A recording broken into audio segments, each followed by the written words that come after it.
अगले 10 मिनट में आपको वो सूत्र मिलेंगे जो दुनिया के सबसे इफेक्टिव कम्युनिकेटर्स को खास बनाते हैं। एक लार्ज की थी नेहा, वो अपनी कंपनी की सबसे हार्ड वर्किंग एम्प्लॉय थी, लेकिन हर प्रमोशन उसके हाथ से फिसल जाता था। क्यों? क्योंकि मीटिंग में जब बोलने का मौका आता तो वह चुप हो जाती। उसे लगता अगर मैंने कुछ गलत कह दिया तो ये डर ना जाने कितने लोगों को पीछे खींचता है।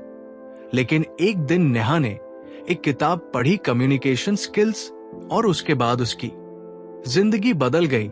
आज हम उसी जर्नी पर चलेंगे, तो चलिए शुरू करते हैं पहला chapter, the art of listening. Communication का पहला नियम है सुनो। लेकिन क्या हम सच में सुनते हैं? नहीं, हम अक्सर जवाब सोचते रहते हैं, सुनते नहीं।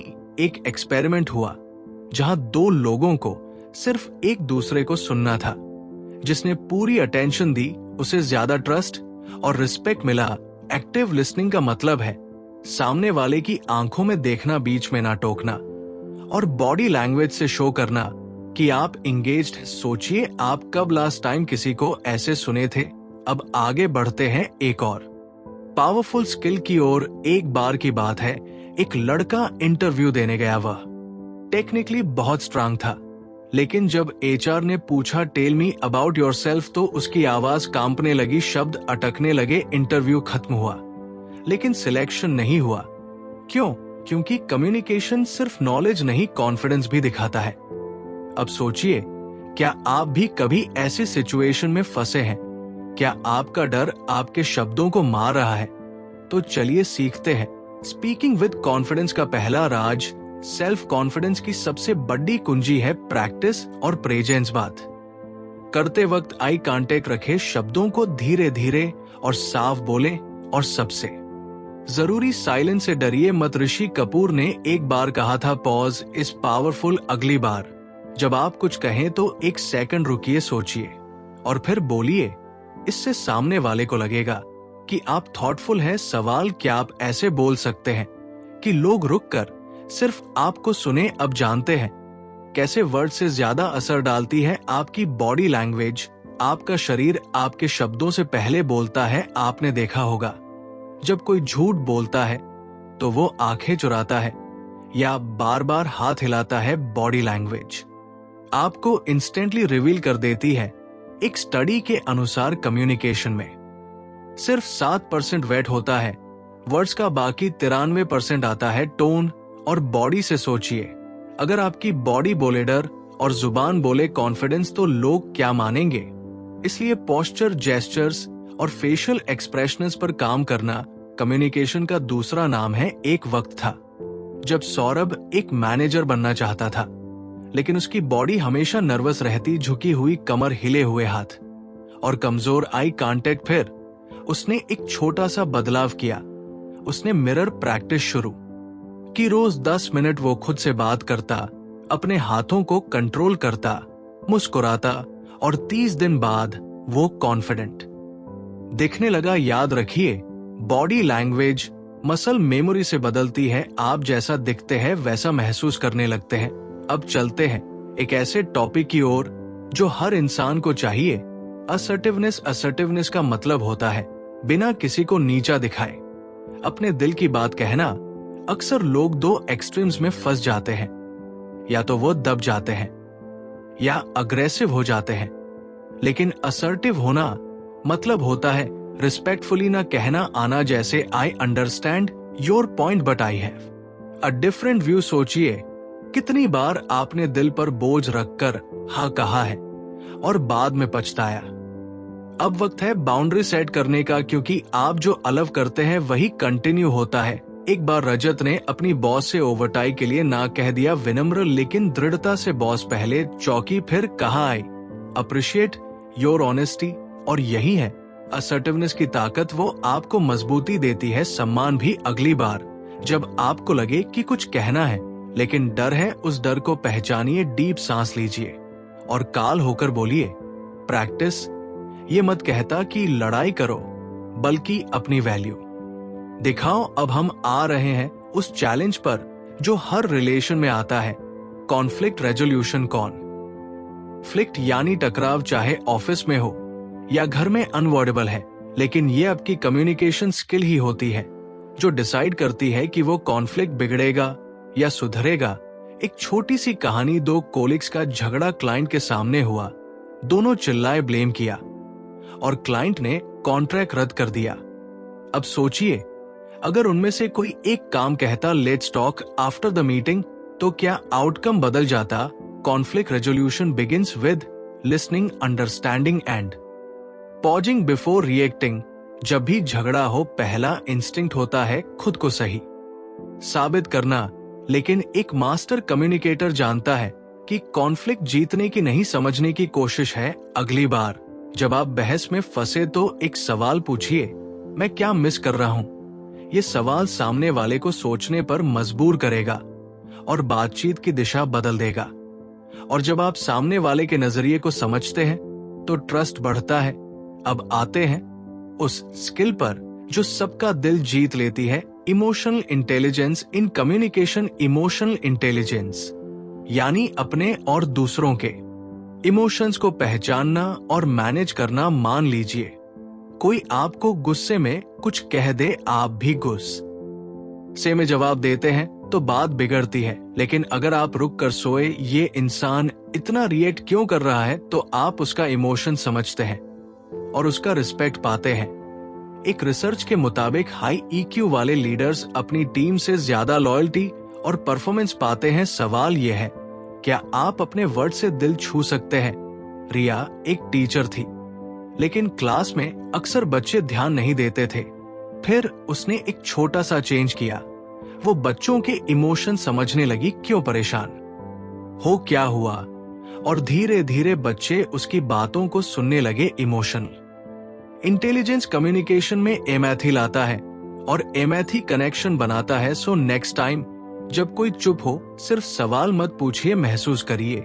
और अब बात करते हैं एक ऐसी स्किल की जो आज के ग्लोबल जमाने में हर किसी को चाहिए, क्रॉस कल्चरल कम्युनिकेशन। इमेजिन करिए एक जापानीज क्लाइंट और एक इंडियन सेल्समैन की मीटिंग है। जापानीज क्लाइंट हर बात पर हम करता है, जबकि इंडियन सोचता है कि वो अनइंटरेस्टेड है, और मिसअंडरस्टैंडिंग यहीं से शुरू होती है। क्रॉस कल्चरल कम्युनिकेशन का मतलब है दूसरों की कल्चरल नॉर्म्स को समझना। कुछ कल्चरर्स डायरेक्ट होते हैं, कुछ इनडायरेक्ट, कुछ आई कांटेक्ट को रिस्पेक्ट मानते हैं, कुछ डिसरिस्पेक्ट। इसलिए ग्लोबल वर्ल्ड में कनेक्ट होने के लिए cultural awareness must have skill है। अब बढ़ते हैं उस फियर की तरफ जो सबको डराता है, पब्लिक स्पीकिंग। स्टेज पर खड़े होकर बोलना, ये सुनते ही दिल की धड़कन तेज हो जाती है, हाथ कांपने लगते हैं। ऐसा सभी के साथ होता है। वॉरेन बफेट ने खुद माना कि उनका सबसे बड़ा डर था पब्लिक स्पीकिंग, लेकिन उन्होंने एक कोर्स किया, प्रैक्टिस की, और आज वो वर्ल्ड के सबसे रिस्पेक्टेड स्पीकर्स में गिने जाते हैं। इसलिए याद रखिए, अच्छे स्पीकर्स पैदा नहीं होते, प्रैक्टिस से बनते हैं। अब हम जानेंगे वो फार्मूला जिससे आप भी स्टेज पर शाइन कर सकते हैं। तो तैयार हैं? चलिए शुरू करते हैं। पब्लिक स्पीकिंग की शुरुआत होती है तैयारी से। जब आप स्टेज पर जाते हैं तो सबसे पहले आपका माइंड नहीं, आपकी एनर्जी बोलती है। अपनी स्पीच को स्क्रिप्ट की तरह मत याद कीजिए, बल्कि समझिए, अपने शब्दों को फील कीजिए। स्टीव जॉब्स जब प्रेजेंटेशंस देते थे तो वो रिहर्सल्स में घंटों बिताते थे।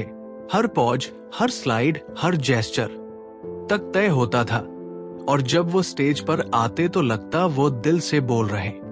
यही फर्क है प्रेजेंटेशन और परफॉर्मेंस में। अब जानते हैं ऑडियंस को कैसे एंगेज करें। आपका टोन आपके वर्ड से कहीं ज्यादा असरदार होता है।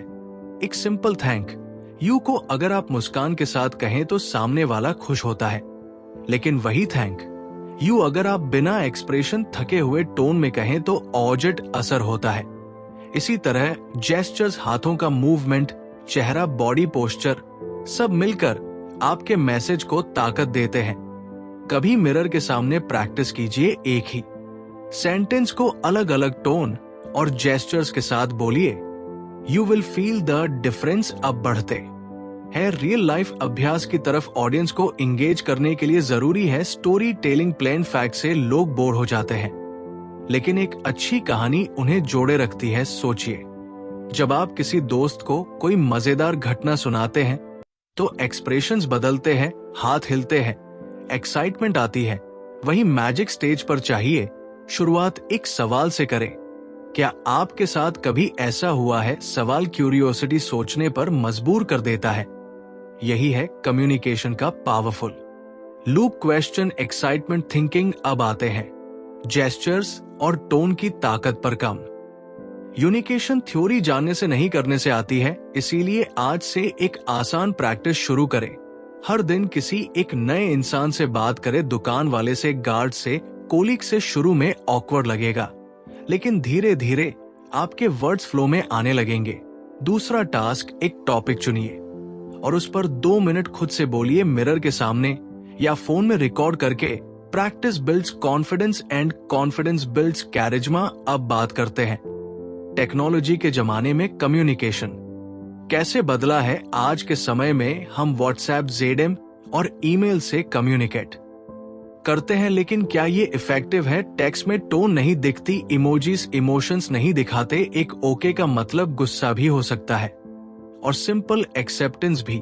इसलिए डिजिटल कम्युनिकेशन में क्लियरिटी सबसे जरूरी है। Short sentences, clear tone and context देना सीखिए। और हाँ, कॉल करने से कभी मत डरिए। कई बार एक 30 सेकंड कॉल 10 मैसेजेस से ज्यादा इफेक्टिव होती है। सोचिए आप किस तरह कम्युनिकेट करते हैं, टेक से या दिल से। रावी एक बहुत ही स्किल्ड एम्प्लॉय था, लेकिन ऑफिस में उसे अंडर एस्टिमेट किया जाता था। रीजन, वो मीटिंग्स में चुप रहता था, अपने आइडियाज कॉन्फिडेंटली रख नहीं पाता था। एक दिन उसके दोस्त ने कहा, तू जीनियस है, लेकिन लोगों को कैसे पता चलेगा जब तू बोलेगा ही नहीं। तभी रावी ने एक फैसला लिया, हर हफ्ते एक बार मीटिंग में जरूर बोलेगा, चाहे एक लाइन ही क्यों ना हो। और धीरे धीरे उसकी आवाज सुनी जाने लगी। कम्युनिकेशन में साइलेंस भी एक लैंग्वेज है, लेकिन समय आने पर बोलना आना चाहिए। अब हम बात करते हैं लिसनिंग की एक और पावरफुल फॉर्म की, रिफ्लेक्टिव लिसनिंग। ये वो टेक्निक है जिसमें आप सिर्फ सुनते नहीं, बल्कि सामने वाले की बात को दोहराते हैं। जैसे कोई बोले, मुझे लगता है मेरा काम कोई समझता ही नहीं। आप कहें, तुम्हें लग रहा है कि लोग तुम्हारी मेहनत नहीं समझते। बस ये सुनते ही सामने वाला फील करता है कि वो समझा गया है। रिफ्लेक्टिव लिसनिंग टेंशन कम करती है और इमोशनल बॉन्ड बनाती है। So next time try this and watch the magic unfold. अब सवाल उठता है, क्या हर बार बोलना जरूरी है? जवाब है नहीं। ग्रेट कम्युनिकेटर्स जानते हैं कि कब बोलना है और कब रुकना है। साइलेंस कभी कभी सबसे पावरफुल मैसेज होता है। एग्जाम्पल, किसी टफ कन्वर्सेशन में अगर आप बस चुप रहे और सामने वाले को सुने तो उन्हें लगेगा कि आप उन्हें समझ रहे हैं, इससे ट्रस्ट बढ़ता है। लेकिन वहीं अगर आप हर बात काटते जाएं तो लोग डिस्टेंस बनाने लगते हैं। याद रखिए, बात उतनी ही करें जितनी जरूरी हो, और वो भी दिल से। इफेक्टिव कम्युनिकेशन सिर्फ बाहर की दुनिया के लिए नहीं है, बल्कि हमारे पर्सनल रिलेशनशिप्स के लिए भी सबसे बड़ा टूल है। एक बार अंजलि और उसके पिता के बीच दूरी आ गई थी, बस इसलिए क्योंकि दोनों एक दूसरे से खुलकर बात नहीं करते थे। अंजलि ने एक दिन करज करके अपने पापा से कहा, मैं आपसे बात करना चाहती हूँ। और उसी दिन उन्होंने 2 घंटे बाद की वो बातें जो सालों से अंदर थी। कम्युनिकेशन रिश्तों को जोड़ता है, हीलिंग देता है। अगली बार किसी से दूर महसूस करें, बात कीजिए। अब सोचिए, आप अपने कम्युनिकेशन में सबसे ज्यादा स्ट्रगल कहां करते हैं? पब्लिक स्पीकिंग में, या अपने इमोशंस को वर्ड्स में बदलने में, या किसी बहस में काल में रहने में? इस सोच से ही इंप्रूवमेंट की शुरुआत होती है। एक्सपर्ट्स कहते हैं, जो अपनी कम्युनिकेशन स्किल्स बेहतर करता है वो अपनी जिंदगी बेहतर करता है।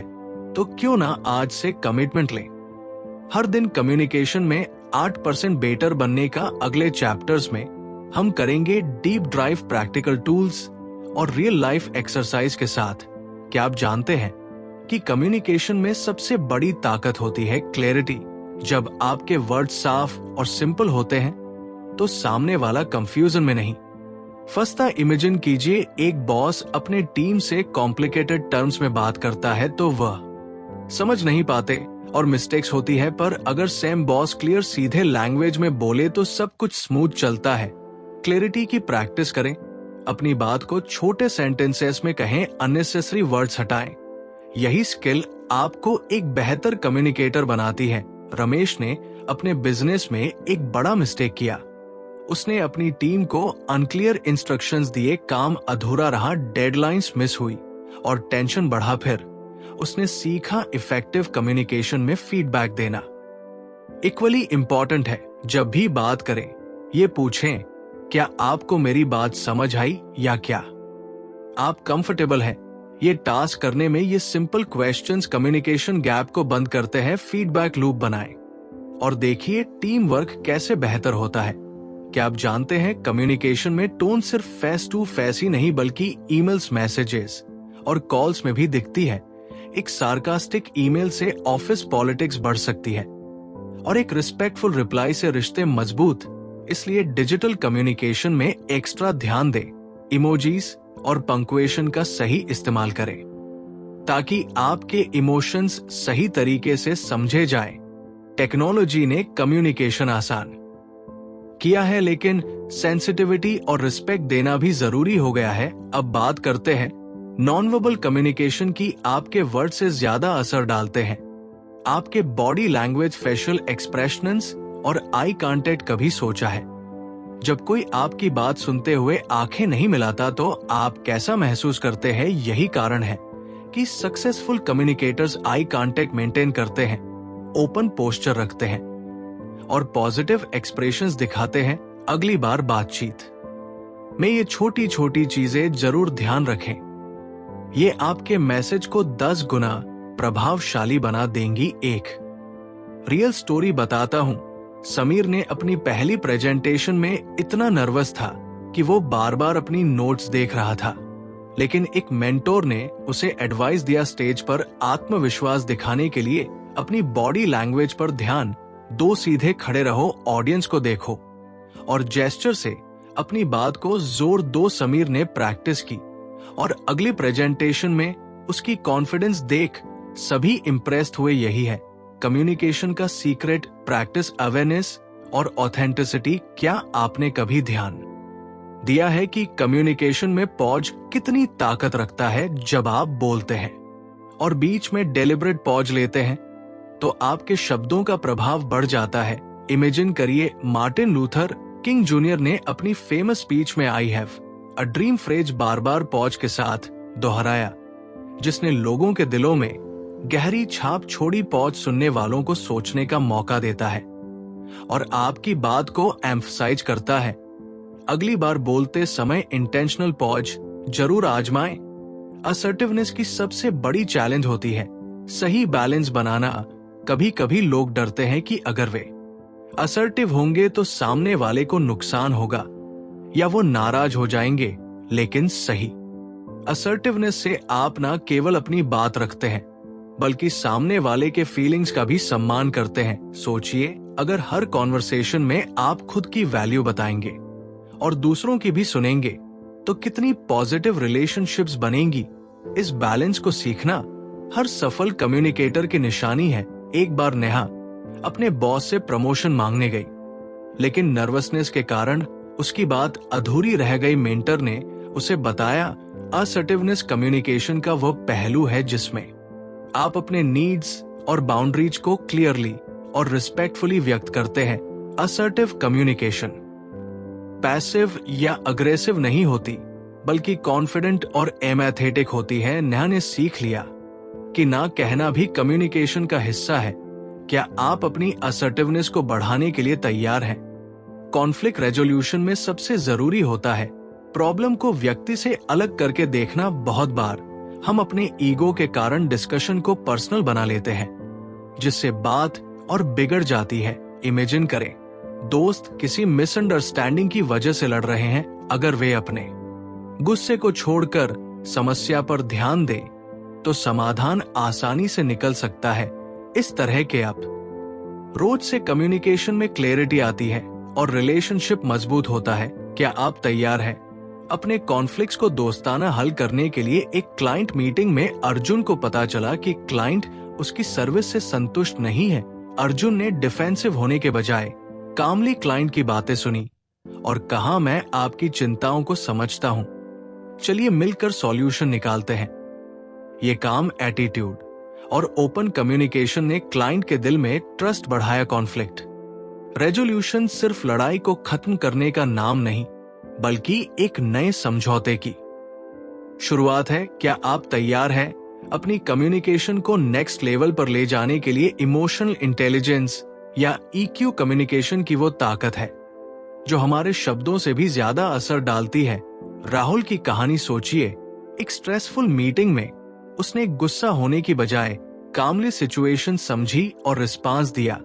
उसकी इमोशनल इंटेलिजेंस ने सिचुएशन को एस्केलेट होने से बचाया। ईक्यू हमें सिखाती है कि दूसरों की फीलिंग्स को समझना और अपने इमोशंस को मैनेज करना कम्युनिकेशन को स्मूथ बनाता है। क्या आप अपनी ईक्यू बढ़ाने के लिए तैयार हैं? अब बात करते हैं एम्पैथी की। दूसरों की फीलिंग्स को महसूस करने की एबिलिटी एम्पैथी कम्युनिकेशन में ब्रिज बनाती है।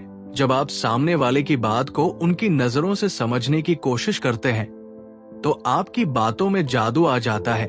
एग्जाम्पल, जब कोई दोस्त परेशान होता है और आप सिर्फ सुनते हैं बिना जज किए, तो वो रिलैक्स महसूस करता है। एम्पैथी से रिश्ते मजबूत होते हैं और मिसअंडरस्टैंडिंग्स कम। क्या आप अपनी कम्युनिकेशन में एम्पैथी ला सकते हैं? इमोशनल इंटेलिजेंस बढ़ाने का सबसे पहला कदम है सेल्फ अवेयरनेस, मतलब अपने इमोशंस को समझना और पहचानना। जब आप जानते हैं कि कब आप अपसेट, नर्वस या एक्साइटेड हैं, तो आप बेहतर तरीके से कंट्रोल कर सकते हैं कि अपनी बात कैसे रखें। सोचिए, अगर आप स्ट्रेस में हो और गलती से हार्श वर्ड्स कह दें तो सिचुएशन बिगड़ सकती है। इसलिए खुद को समझना और पॉज लेना कम्युनिकेशन का पहला स्टेप है। अगली बार अपनी इमोशंस पर ध्यान दे। क्रॉस कल्चरल कम्युनिकेशन आज के ग्लोबल वर्ल्ड में बहुत जरूरी है। प्रिया की कहानी याद कीजिए, जो एक मल्टीनेशनल कंपनी में काम करती थी। डिफरेंट कल्चर से आने वाले कोक्स के साथ बात करते समय उसे लैंग्वेज बैरियर्स, अलग कस्टम्स और एक्सप्रेशंस का सामना करना पड़ा। उसने सीखा कि ओपन माइंड और पेशेंस के साथ कम्युनिकेशन करना जरूरी है। कल्चरल डिफरेंसेस को समझना और रिस्पेक्ट करना इफेक्टिव कम्युनिकेशन का आधार है। आप कैसे क्रॉस कल्चरल बैरियर्स को तोड़ेंगे?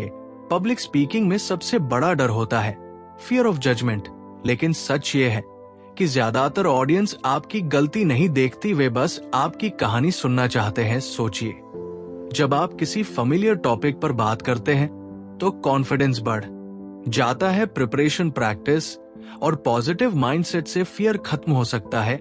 अगली बार जब आपको स्टेज पर जाना हो, सोचिए आप वहां ऑडियंस की मदद करने गए हैं, ना कि सिर्फ बोलने। क्या आप अपने पब्लिक स्पीकिंग फियर्स को जीतने को तैयार हैं? पब्लिक स्पीकिंग में एक मैजिक ट्रिक होती है, स्टोरी टेलिंग। जब आप डाटा और फैक्ट्स की बजाय एक दिलचस्प कहानी सुनाते हैं तो ऑडियंस जुड़ जाती है। एक बार एनकेट ने अपनी बिजनेस प्रेजेंटेशन बोरिंग नंबर से शुरू की, कोई ध्यान नहीं दे रहा था। फिर उसने एक रिलेटेबल कहानी सुनाई और सब लोग पूरी तरह इंगेज्ड हो गए। स्टोरी एक इमोशनल कनेक्शन बनाती है। अगली बार जब भी स्टेज पर जाएं, एक कहानी से शुरुआत करें। आप खुद फर्क महसूस करेंगे। क्या आपने सोचा है कि स्टेज पर जाने से पहले माइंड को कैसे प्रिपेयर किया जाए? वन सिंपल मेथड है विजुअलाइजेशन। इमेजिन करिए कि आप कॉन्फिडेंटली स्टेज पर खड़े हैं, ऑडियंस मुस्कुरा रही है और हर वर्ड इंपैक्ट डाल रहा है। ये मेंटल रिहर्सल आपका नर्वसनेस कम करता है। सचिन तेंदुलकर भी अपनी बैटिंग से पहले शॉट्स विजुअलाइज करते थे। यही तरीका पब्लिक स्पीकिंग में भी काम करता है। आप भी आज से विजुअलाइजिंग प्रैक्टिस शुरू करें। प्रेजेंटेशन स्किल्स में एक सबसे अंडररेटेड टिप है स्ट्रक्चर। जब आपकी बातों का एक लॉजिकल फ्लो होता है, introduction, main, content and conclusion, तो ऑडियंस आपकी बात बेहतर समझती है। एक स्पीकर ने बिना स्ट्रक्चर के बोलना शुरू किया और सब कंफ्यूज हो गए, लेकिन दूसरे ने पहले कहा, मैं आज 3 बातें शेयर करूंगा, और हर पॉइंट को क्लियरली समझाया। क्लैरिटी और ऑर्डर आपके मैसेज को अनफॉरगेटेबल बना देते हैं। प्लान करें, फिर बोले। अब बात करते हैं कम्युनिकेशन इन पर्सनल रिलेशनशिप्स एक बार रितु और उसके पापा के बीच मिसअंडरस्टैंडिंग हो गई, बस इसलिए क्योंकि दोनों ने ठीक से एक दूसरे की बात नहीं सुनी। जब दोनों ने काम बैठकर फीलिंग्स एक्सप्रेस की तो हर कंफ्यूजन साफ हो गया। पर्सनल रिलेशनशिप्स में कम्युनिकेशन का मतलब सिर्फ बोलना नहीं बल्कि इमोशंस को ऑनेस्टली और रिस्पेक्टफुली शेयर करना है। किसी अपने को कॉल करके पूछिए, तुम सच में कैसे हो। पर्सनल रिलेशनशिप्स में एक और गोल्डन रूल है, listen to understand not to reply. अक्सर हम सुनते कम हैं और जवाब ज्यादा सोचते हैं। इससे कन्वर्सेशन का डेप्थ चला जाता है। एक बार प्रिया की दोस्त अपसेट थी और प्रिया बस सेशंस दे रही थी, लेकिन दोस्त को बस चाहिए था कि कोई उसकी फीलिंग समझे। जब प्रिया ने सिर्फ चुप रहकर सुना, दोस्त का दिल हल्का हो गया। कभी कभी साइलेंस ही सबसे जवाब होता है। अब चलते हैं वर्क प्लेस कम्युनिकेशन की ओर। जब ऑफिस में कोलिग्स क्लियरली कम्युनिकेट नहीं करते तो टास्क डिले होते हैं और फ्रस्ट्रेशन बढ़ती है। एक बार एक ईमेल में सिर्फ इतना लिखा था, इस टास्क को जल्दी पूरा करो। रिजल्ट एम्प्लॉय कंफ्यूज था कि डेडलाइन क्या है, एक्सपेक्टेशंस क्या है। प्रोफेशनल सेटिंग में क्लैरिटी, टोन और कंप्लीटनेस बहुत जरूरी है। इफेक्टिव कम्युनिकेशन प्रोडक्टिविटी और रिलेशनशिप्स दोनों को ग्रो करता है। टेक्नोलॉजी ने कम्युनिकेशन को आसान किया है, लेकिन कॉम्प्लिकेटेड भी। व्हाट्सएप, जेडएम और ईमेल्स ने इंस्टेंट कांटेक्ट तो दिया, लेकिन डिस्ट्रैक्शंस और मिसअंडरस्टैंडिंग्स भी बढ़ी। एक बार समीर ने एक मैसेज को गलत समझकर अपने दोस्त से झगड़ा कर लिया। Lesson tone can't always be red in text, इसलिए कभी क्रिटिकल बात हो तो फोन कॉल या फेस टू फेस बात करें। सही मीडियम चुनना कम्युनिकेशन का बड़ा हिस्सा है। वर्क प्लेस में एक और जरूरी स्किल है ईमेल एटिकेट। सोचिए, एक ईमेल में सिर्फ कैप्स लॉक में लिखा हो सी एंड दिस नाउ, तो सामने वाला डर जाएगा या नाराज हो जाएगा। इसलिए ईमेल्स में प्रॉपर ग्रीटिंग, क्लियर सब्जेक्ट और रिस्पेक्टफुल टोन यूज करना कम्युनिकेशन को स्मूथ बनाता है। एक छोटी सी line, thank you for your time, आपकी इमेज प्रोफेशनल और रिस्पेक्टफुल बनाती है। क्या आप भी आज से अपनी ईमेल स्किल सुधारेंगे? कम्युनिकेशन में आज सबसे बड़ा चैलेंज है ओवरलोड। इतना कंटेंट, इतना इंफॉर्मेशन कि लोग सुनते नहीं स्क्रॉल कर जाते हैं। ऐसे में आपकी बात का असर कैसे हो? Simple, make it relevant, emotional and valuable. जब आप किसी की जरूरत से जुड़ी बात करते हैं तो वो ध्यान से सुनते हैं। जैसे एक short message I, am here if you need to talk, किसी डिप्रेस्ड इंसान की जान बचा सकता है। आपकी वर्ड्स में ताकत है, वाइजली यूज करें। अब समय है रिफ्लेक्शन का। आपने अब तक कम्युनिकेशन की कई लेयर सीखी, listening, speaking, body language, emotional intelligence, conflict resolution और पब्लिक स्पीकिंग पर सबसे जरूरी बात यह है प्रैक्टिस। कोई भी बॉर्न कम्युनिकेटर नहीं होता, ये स्किल बार बार कोशिश करने से बनती है। हर कन्वर्सेशन एक मौका है खुद को बेहतर बनाने का। आज से हर इंटरैक्शन को एक लर्निंग अपॉर्चुनिटी मानिए। कम्युनिकेशन सिर्फ स्किल नहीं, ये एक सुपर पावर है। एक बार की बात है, एक टीचर ने अपने स्टूडेंट से कहा, हर दिन किसी एक इंसान से इंटेंशनल बातचीत करो। स्टूडेंट्स ने स्ट्रेंजर से स्मॉल टॉक शुरू की, फैमिली से ओपन कन्वर्सेशन की और स्लोली उन्हें